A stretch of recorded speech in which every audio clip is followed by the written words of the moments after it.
Welcome to today's edition of Jamaica Magazine, where tradition meets technology. We explore how digitization is transforming public services while celebrating the storytelling culture that keeps our heritage alive. I'm Adrian Atkinson, and it all unfolds now. Have you seen any of these signs and are ready to buy land or property?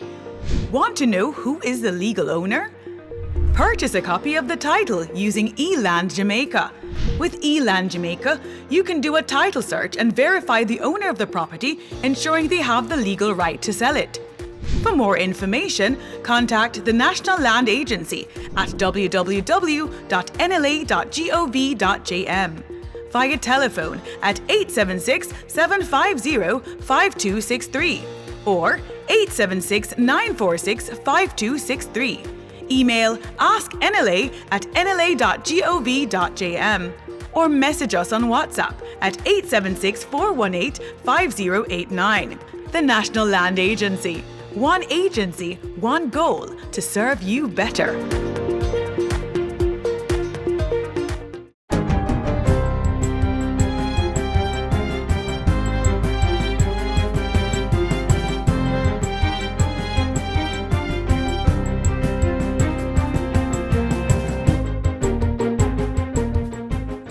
Good day, I'm Twyla Whelan and this is your JIS News for Thursday, October 16, 2025. Thousands more Jamaicans may become eligible to have their criminal records expunged once Parliament approves legislation now being debated in the House of Representatives. Minister of Justice and Constitutional Affairs Delroy Chuck opened the debate on the Criminal Records Rehabilitation of Offenders Amendment Bill on Tuesday. It seeks to amend the current legislation, which provides a two-stage framework for expunging criminal records, but which the minister says does not go far enough to provide persons with a second chance to get their lives back on track. There are over 400,000 criminal records of persons who are at the Criminal Records Office, and many of them do seek expungement. This is an opportunity to give such persons a second chance. A major change involves expanding the types of offences that can be expunged to now include certain drug convictions and minor property offences. It also introduces automatic expungement, meaning no application is required for certain old, non-custodial convictions where alternatives to imprisonment applied. Specifically, offences with non-custodial sentences imposed and satisfied before January 1st, 2005, where the individual has not been convicted of another offence. This provision recognizes that persons with minor dated convictions should not have to bear that burden for life, as well as have to undergo the expungement process to clear their name. The Criminal Records Rehabilitation of Offenders Board currently cannot consider applications where the sentence is for a term of imprisonment that exceeds 5 years, even if the offence is expungible. The sentence threshold for consideration is being increased from 5 years to 10. The board will also now be allowed to consider and evaluate some foreign convictions that were already expunged overseas, even where these offences may otherwise be barred from expungement in Jamaica. To ensure that a reasonable period of law-abiding conduct is demonstrated before eligibility arises for expungement, a new rehabilitation period of 15 years is being introduced for applicants who served terms exceeding 5 but less than 10 years. The rehabilitation period is 8 years for juvenile offenders. And to better guide the board in making its decisions on expungement applications, the law is being amended to set out a non-exhaustive list of factors to consider. These include the nature and gravity of the offense, social inquiry and psychological reports, demonstrated remorse or restitution, and age at the time of the offense. The framework there ensures that the board's decisions are grounded in transparency, fairness, and evidence of rehabilitation. Membership on the Criminal Records Rehabilitation of Offenders Board is also being expanded to now accommodate between 7 and 9 members. The list of prescribed members will be updated to include nominees from the Commissioner of Police and Commissioner of Corrections. The Ministry of Agriculture, Fisheries and Mining is charting a new course for Jamaica's mining sector, focused on the development of the metallic minerals industry, reopening of the Alpart alumina refinery, and enhanced oversight of quarry operations. Minister Floyd Green says government's efforts will be targeted at unlocking the full potential of Jamaica's mineral resources, while ensuring that the industry operates sustainably and delivers tangible benefits to local communities. We're entering a new phase for mining in Jamaica, one that goes beyond traditional bauxite. So one of our focuses is going to be on metallic minerals such as copper, rare earth elements, and gold, to see how we can diversify the sector, to attract new investments, and to reposition Jamaica as a key player in the global minerals value chain. At the same time, he says the Alpart alumina refinery remains a national priority, and discussions are ongoing with stakeholders to facilitate its phased reopening. As part of the ministry's renewed thrust to strengthen regulation and accountability, Minister of State Franklin Whitter's portfolio has been expanded to provide direct oversight of the island's quarries. The quarry industry plays a critical role in supporting construction, road development, and housing. Our aim is to ensure that operations are well managed, compliant, and beneficial to both investors and communities. The Ministry of Health and Wellness has intensified its vector control activities amidst a rise in the population of mosquitoes and heightened risk of vector-borne diseases. The ministry's ongoing enhanced vector control program currently has 492 permanent vector control workers in communities actively engaged in fogging and other activities targeted at destroying mosquito breeding sites. Minister Christopher Tufton says more vector workers will be added to the pool, facilitating an increase in the frequency of activities. I've given instructions in terms of the increased population for the regional technical directors to meet with the parish managers and vector teams to allow for additional overtime hours where necessary to engage, and that's important because we now have to do later in the night, sometimes early in the mornings, to also engage additional temporary workers where parishes require additional temporary workers. Dr. Tufton was speaking in the House of Representatives on Tuesday. He reveals that fogging will also be conducted at schools on the weekends in collaboration with the Ministry of Education. In addition, there are plans to bring on stream a cleanup program targeting bulky waste and other things that contribute to mosquito breeding. This is expected towards the end of October into November. In the meantime, the health minister is assuring the public that based on current epidemiological surveillance data, there is no increase in the reported cases of dengue fever. We are actually below the normal threshold as it relates to dengue reporting. So we are actually doing better in a sense than what we would normally fear this time of year. As of the 13th of October 2025, the number of dengue cases has been below the normal epidemic threshold since September 2024. Historically, the dengue season is between September of one year to January of the following year, peaking in October. Dr. Tufton stresses that while Jamaica is currently experiencing a notable increase in mosquito populations brought on by the recent rainfall, it's the nuisance and not disease-carrying species that are mainly affecting people at this time. The Aedes aegypti species, the vector that carries the dengue virus, when there is currently no significant rise in this population, and there is no significant rise based on the surveillance, and we do expect an increase, however, in this disease-carrying type by the end of October into November. There have been 379 dengue cases and 2 deaths so far in 2025, significantly fewer than the 1,819 recorded for the same period last year, which also had 2 deaths. And finally, parents are being urged to register their children for transport cards under the National Rural School Bus Program by November 1. Transport Minister Darrell Vaz made the call during a recent press briefing. Come November, the school bus system will transition to a cashless operation, with students paying $50 per trip. All students who have already registered or in receipt of their student transport cards are encouraged to begin using the cards.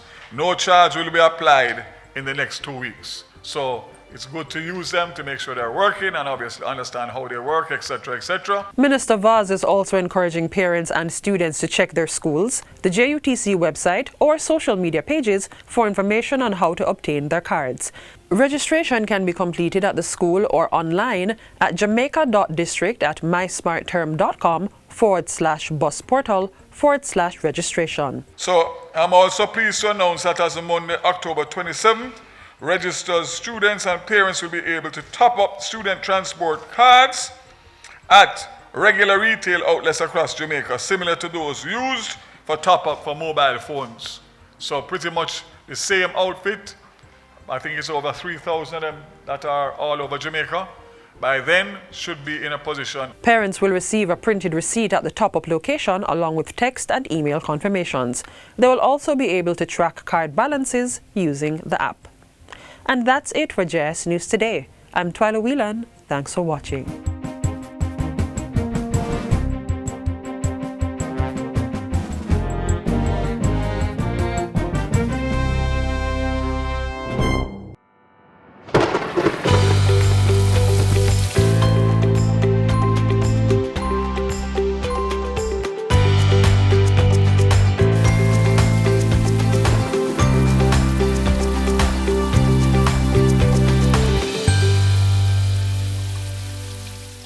A part of the modernization of the public sector is the digitization of processes and information.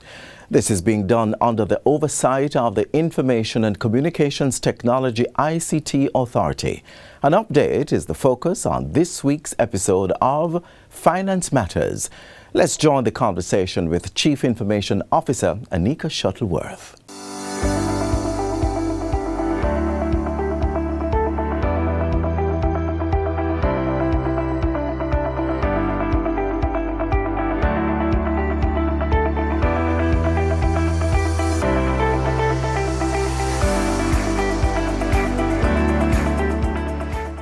Big changes are happening in Jamaica. The government is transforming the public sector, making it faster, smarter, and built around you. And leading the charge, technology. With JAMICTA, the ICT Authority, formerly eGov Jamaica, the public service is stepping boldly into a new digital era, bringing the future right to your fingertips. Hi, I'm Suzelle Ray, and welcome to Finance Matters. Today, we will discuss how the ICT Authority is making government services more accessible, efficient, and secure by providing digital solutions. Here to tell us all about it is Anika Shuttleworth, Chief Information Officer at the ICT Authority. Remember to like, share, and subscribe to our YouTube channel. Follow the Ministry of Finance on Facebook, Instagram, X, LinkedIn, TikTok, and Threads to see all the episodes and highlights. Mrs. Shuttleworth, thank you so much for joining us. Thank you for having me, Suzelle. Firstly, what is the role and mandate of the ICT Authority? The ICT Authority, first of all, is Jamaica's ICT Authority. We have an ICT Authority Act all about technology, which the whole population actually does need to know about, but our mandate really is anchored in the development and implementation of ICT strategies, frameworks, and solutions for the government of Jamaica. So the ICT Authority really is anchored in providing shared services to the government, digital services now, okay? Yes. Policy standards and guidelines, those are also important. We provide consultancy services and a whole suite of all things digital to the government. Not just that, we also are thinking about the people of this nation. So we have solutions that really have us thinking about services that will impact citizens' lives. You mentioned digital solutions. We have seen the rollout of different products and services across government that are digital.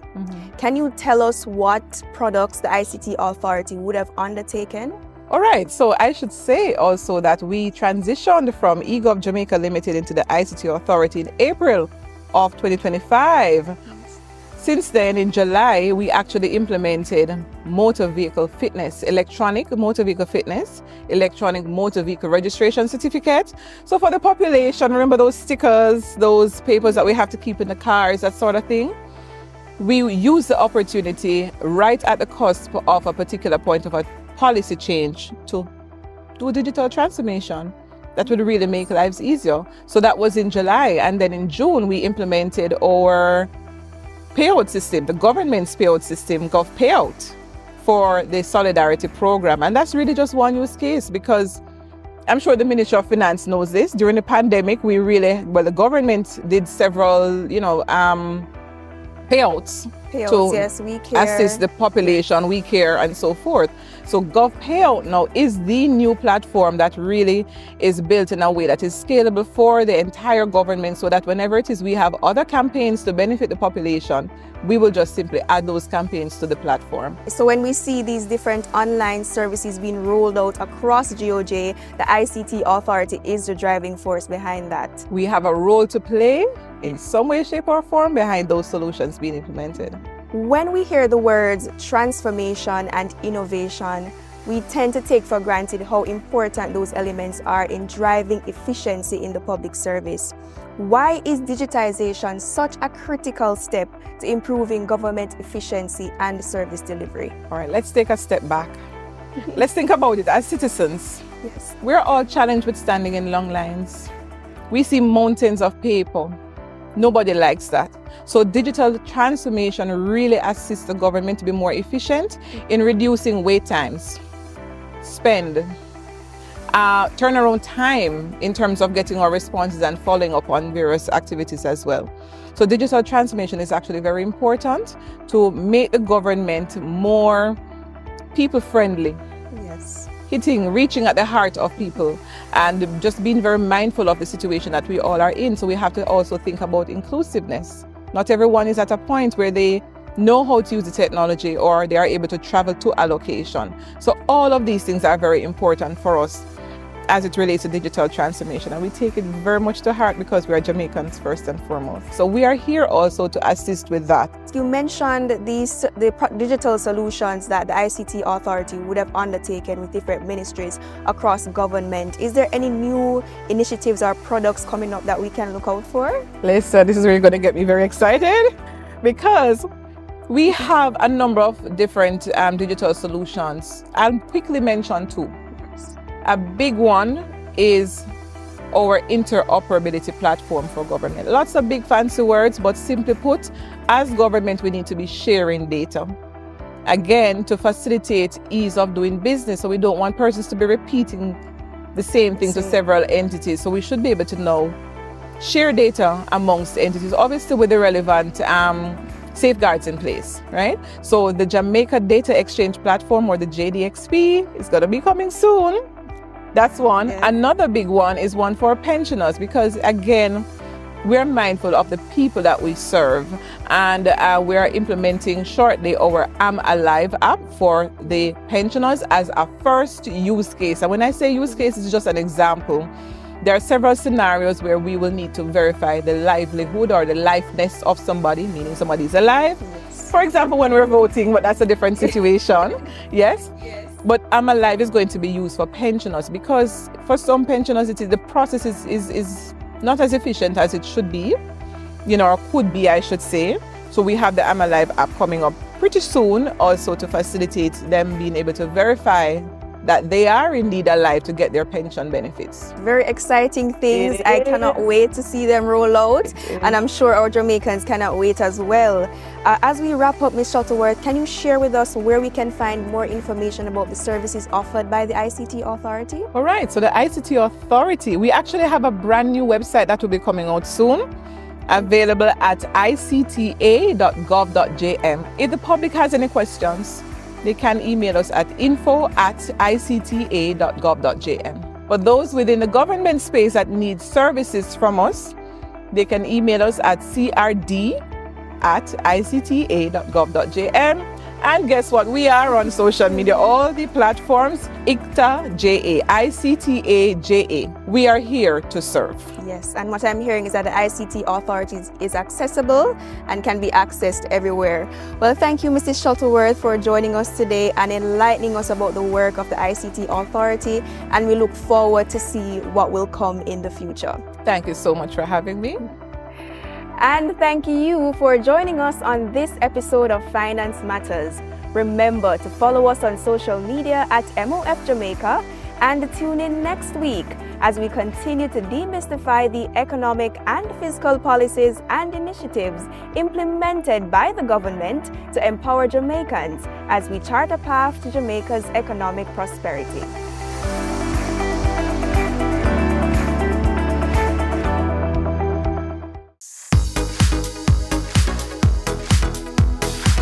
Persons can now make payment of their police record through Tax Administration Jamaica TAJ's mobile app found on the Google Play Store. It's a ABC123. Very easy for you to follow the steps in making your payments. Once that is done, the application will actually send you a notification to say that you have successfully done your transaction. And then following that, you will actually get what we call, you'll actually get two notices. You'll actually get one from your bank, from the application to say that your bank transaction has been completed. And then the second one that you'll get is from Tax Administration's application now, which will say that you have been successful, and you'll actually get what we call a statement of payment with a reference number on it, and that's the reference number that you will use here forward. Signing up is free and is currently available on Android phones and tablets.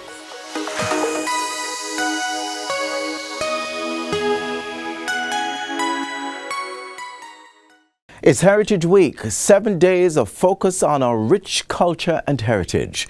So on the show today, we take you way back to the time of storytelling, once upon a time. And who better to pull you into an immersive experience than Dr. Amina Blackwood Meeks. Are you ready? Let's begin.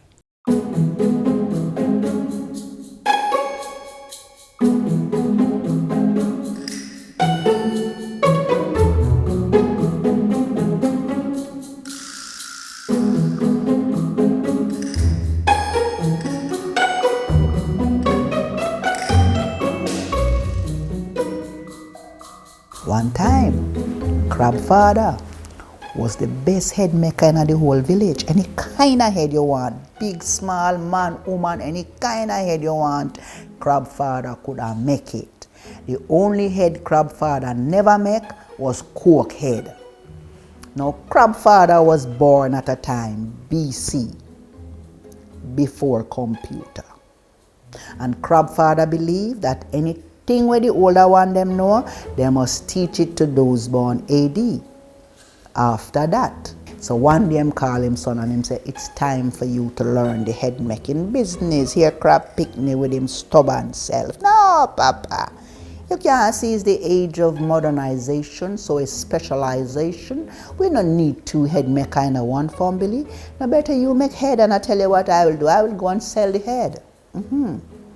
But Crab Father was very reasonable. He might go give the young man a chance. So Sunday, Monday, Tuesday, Wednesday, Thursday, Friday, he make head. Saturday morning, Crab Pickney put head in a basket and gone and market, gone sell head. Well, one Saturday, market good. Every head sell off. Crab Pickney go home now. One man come and say, Crab Pickney, sell me a head. He said, you're kind of late. Come back next week. The man said, no. Today is the day I have a special occasion. You see my clothes?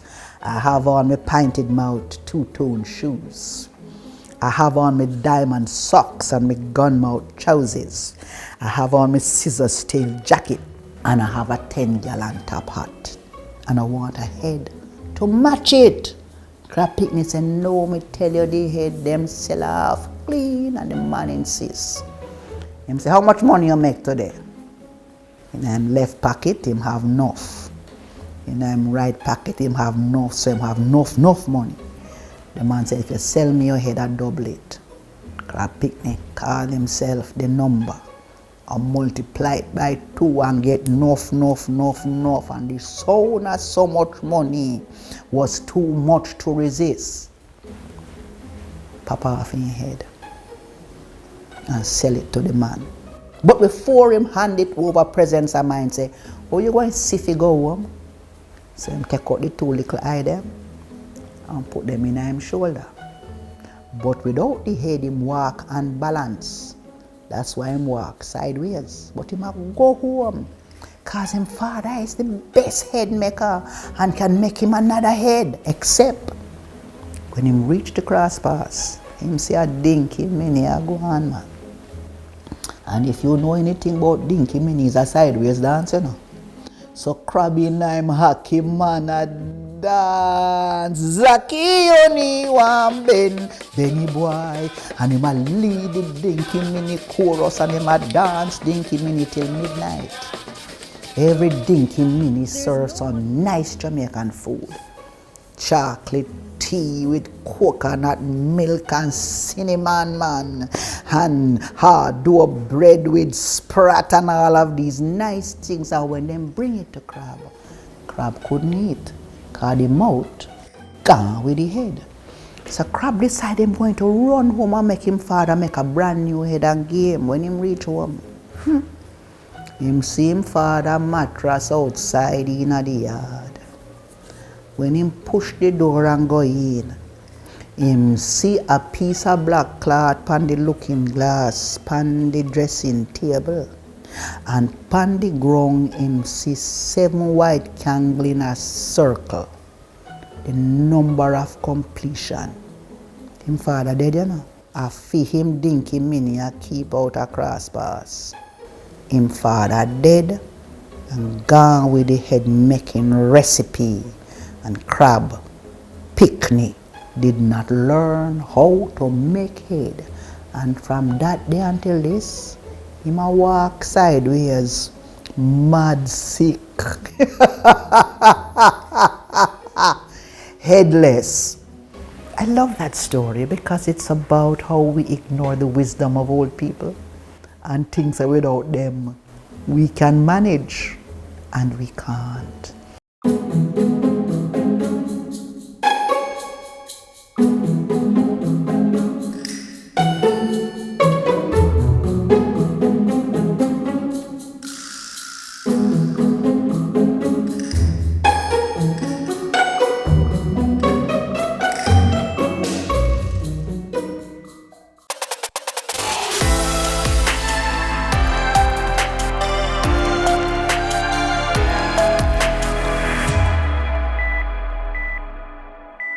Be aware of this Garvey quote.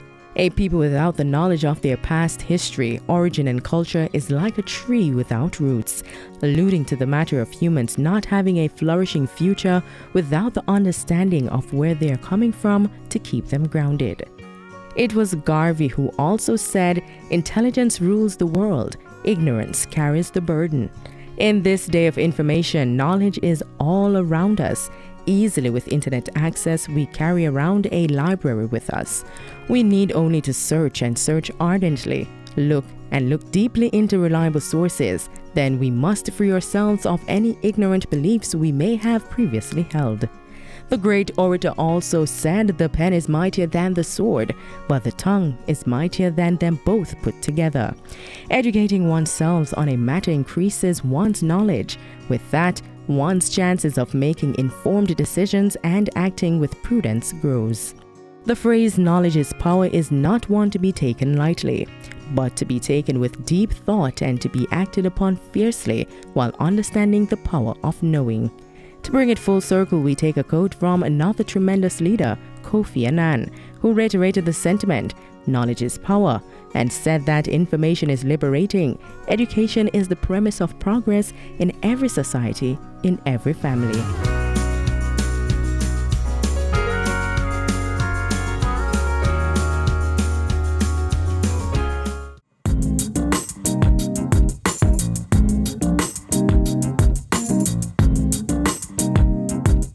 This is where our journey ends, but only for today. Do join us again tomorrow when we'll bring another informative program. In the meantime, stay connected via our website at jis.gov.jm. And while you're online, send your feedback to Jamaica Magazine at jis.gov.jm or via X at JIS News. You may also find us on all the major social media platforms and through our mobile app that's Android and iOS compatible. On behalf of the entire production team, I'm Adrian Atkinson. Do take care.